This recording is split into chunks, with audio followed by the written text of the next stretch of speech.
Share मार्केटमध्ये फक्त banking आणि फायनान्स सेक्टरच नसतात. चला आणखी काही महत्त्वाचे सेक्टर्स जाणून घेऊया. Cement and construction sector. यामध्ये सिमेंट, बांधकाम आणि इन्फ्रास्ट्रक्चर संबंधित कंपन्या येतात, जसे अल्ट्राटेक सिमेंट, ACC आणि अंबुजा सिमेंट्स. त्यानंतर येते केमिकल सेक्टर.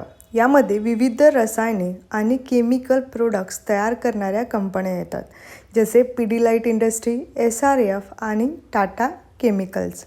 FMCG सेक्टर म्हणजे रोजच्या वापरातील वस्तू तयार करणाऱ्या कंपन्या, जसे हिंदुस्तान युनिलिव्हर, ITC आणि नेस्ले इंडिया.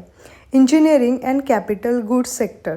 यामध्ये यंत्रसामग्री आणि औद्योगिक उपकरणे बनवणाऱ्या कंपन्या येतात, जसे Larsen and Toubro, Siemens India आणि ABB इंडिया.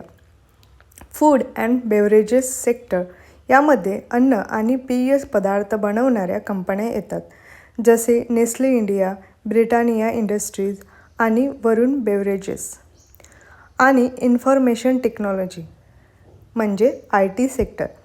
यामध्ये सॉफ्टवेअर आणि IT सर्व्हिसेस देणाऱ्या कंपन्या येतात, जसे TCS, इन्फोसिस आणि HCL टेक. प्रत्येक सेक्टरची वाढ वेगळी असते, त्यामुळे सेक्टर समजून गुंतवणूक करणे खूप महत्त्वाचे आहे.